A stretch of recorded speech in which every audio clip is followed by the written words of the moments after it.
Sa nagkadaiyang isyu manasyonal o lunas, balita nga importanteng basayran ni Juan de la Cruz.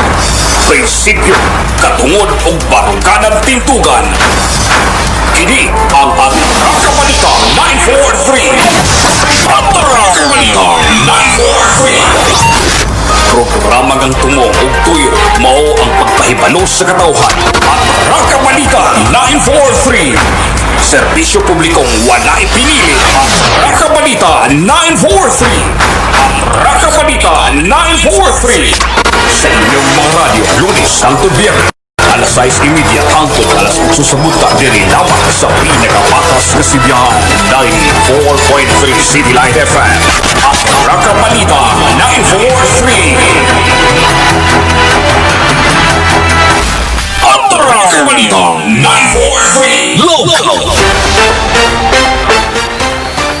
O garon sa ato ang balita sa Atraca 943 sa Silat FM ang hatod kini sa ME500 ang Dragon Fruit Plus Herbal Capsule nga mapalit sa butika o farmasya sa inyong lugar. Diri sa Tanay, Santa Teresa Pharmacy, People Saintway Health and Beauty Shop. Diya sa may Pamplona Brilliance Pharmacy. Mapalit na ang Dragon Fruit Plus Herbal Capsule ug ang ME500. Sa ato ang balitang lokal, nasa pikas nila si Kael Akay labigit sa usa ka kaso sa COVID-19 sa probinsya ng Dugangag Usa. Kompletong detalye, Kael Akay may butag bural. At Balita 943. Kael, may butag. Daghang salamat ug maayong buntag. Usa ka locally charged individual o LSI nga 18 anyos nga lalaki ikit sa syudad sa Lapu-Lapu nga lumad nga taga-Amlan amoy bag-ong natala nga kaso sa COVID-19 ning atong probinsya. Mao kini ang gibutyag ni Provincial IATF Ground Commander Dr. Lilian Estacion kagahapon adlaw Oktubre 6, 2020. Ang individual wala ni pakita og mga simptomas sa COVID-19 o kung gitawag nga asymptomatic. Kasamtangan na kini gina-monitor og nagapakaayo sa usa ka isolation facility sa lungsod sa Amlan. Sumatotal ang probinsya sa Negros Oriental anay 186 ka mga kaso sa COVID-19, 12 ang aktibong kaso niini, 169 ang nangaayo ug 5 na niini ang nakapsan. Kini nga balita atot kini sa ME500 of Dragon Fruit Plus Herbal Capsule nga mapalit sa St. Teresa Pharmacy sa Brilliance Pharmacy sa Pamplona ug sa inyong mga suking butika. Alang sa programang Atraca Balita 943 sa 94.3 City Light FM, serbisyo publiko walay pinili. Nanukad diri sa gawas, kini ang inyong Atraca correspondent Kael Akay may buntag kanatong tanan. Og sa laing bahin, Ay nga lokal nga balita, ang lungsod sa Tayasan ang nakadawat kini og proyekto gikan sa kabanang probinsyal ubos kani sa administrasyon ni Negros Oriental Governor Ruil Ragay Digamo. Nining nga bago hilang ang lungsod sa Tayasan ang nakadawat kini ga usa ka ambulance o matud pa dako og pasalamat ang mayor sa Tayasan nga si Mayor Roberto og ang mga katawhan nini. Ani ang pamahayag ni Negros Oriental Governor Ruil Ragay Digamo. Atong may aging semana, adunay gigahin nga 1.8 million or 2 million para for Tayasan. Mo na gihatag sa kagamahanang probinsyal sa aming aging tuig nga ang mayor mo identify og proyekto. Mao ni siya gi-identify ni Mayor Nonong Roberto nga ako nakita nalipay gyud ang katawhan sa lungsod sa Tayasan kay doon na sila bag-o nga ambulance. So ang ubang mayor hopefully kanang gihatag nato nga budget for them sa kada mayor nga mo identify sa project, ila po i-prioritize ang ambulance. Mga gato si Provincial Governor Ruil Ragay Digamo ang nahinabi kini sa mga lokal nga tigbalita. samtang sa laing bahing lokal, bisan walay hunong sa pagtaas sa kaso sa COVID-19 sa lalawigan sa Negros Oriental apan mas daghan ang nakarecover tungod kini sa mayong pagdala sa Provincial Interagency Task Force. Matud pa ni Sibulan Mayor Jose Pepe Abiera nga ang lungsod sa Sibulan ang usa sa mga border sa probinsya. Saysay pahugtanon gyud nilang gibantayan labi na ang kadagatan aron walay makatabok o makasulod nga walay dokumento o papeles. Atong paminawan ang pamahayag ni Mayor Abiera. Municipality bordering sa ato ang Cebu.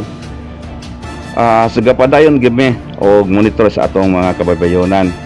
So kining dugang nga para sa mga border areas or mga municipalities nga 1 million dako gyud ni kay matabang kini sa ato pod nga gihapon pag-monitor sa atong kabaybayonan nga walay bisag kinsa nga makasulod nga dili walay saktong papilis. So salamat gani ko sa mga reservist, no, ang Coast Guard nato nga reservist nga mga pila na kabulan ron, 3 o 4, no, nga sila gid ang gamunto diya huyog sa ato ang rescue sa atong pantay dagat, mga tanod, no, sa coastal barangays.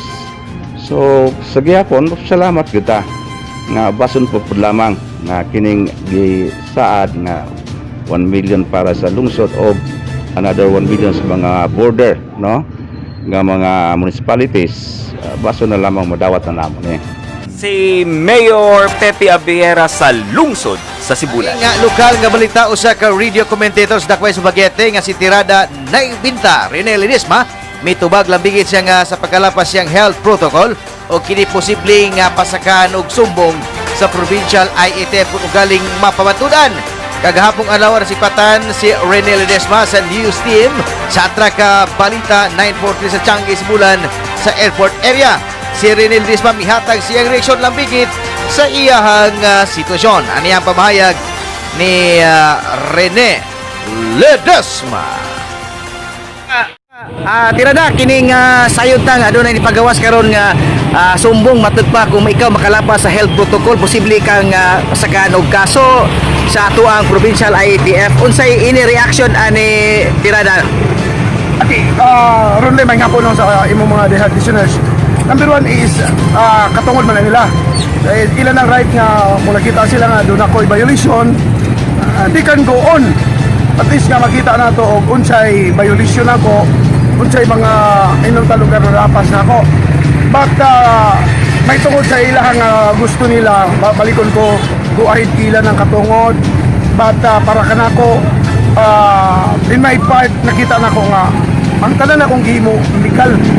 Why? Because one nga reason kung dili pa legal sa akong pagnaog atong Huwebes sa hapon, i-hold ako sa police. And even Mayor Ipe Remolyo knows about that. Kaya siya man ang chairman sa City IATF. So, before na ko gibuhat, i-consult ko na lang sa kudwa ka mga abogado. Instruction sa akong mga abogado. So, there's no need na you have to stay there sa isolation area in first place. Niresulta ng akong duha ka swab test. Na ako'y RPTT, rapid test, negative ko. Swab test, negative po ko. So, what is the reason nga nung i-isolate man ko? Ang pag-isolate nila nako minto siya nga once nga i-isolate ka is suspect ka nga doon na kay virus. Pero the counterpart in order nga to solve that problem is ang imong duha ka result sa imong swab test. So, matubas akong abogado, ingon ako abogado nga you can go out anytime. So para nako wala man ko nakuha nga nakita nako nga violation. I make that legal legal reason. Plus kung may numduman nga in Friday, Bernis sa Bernis migikan ko alas 2 hapon. Mibalik ko dahil sa Dumaguete is sa ding Sabado sa alas 10:30. So kwintaho ni mo na siya 19 and a half hours lamang. So kung ganito na to ang protocol 24 hours, there's no need na galit niya kinanglan ila ko nga i-quarantine. And that's why I surprised. Kay this is several times na ako nangikimo. Namo adto ko sa ato mga substation, sa ato mga sister station. In fact, it was in July 15, I was already there. So wala man ko nila giikuan, wala man ko nila i-isolate, wala man ko nila i-quarantine. So routine na nako na ang akong nga biyahe kung asa ko padulong.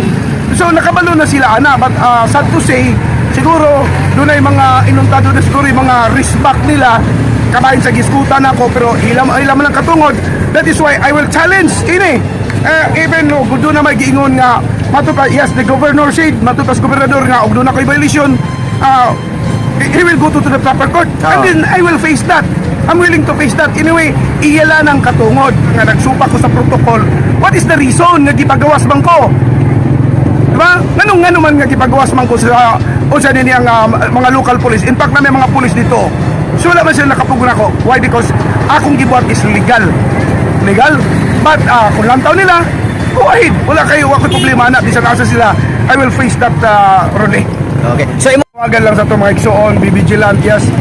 We will follow the protocol, we will follow sa unsa may gihatag sa AITF because para mo guna sa atong tanan.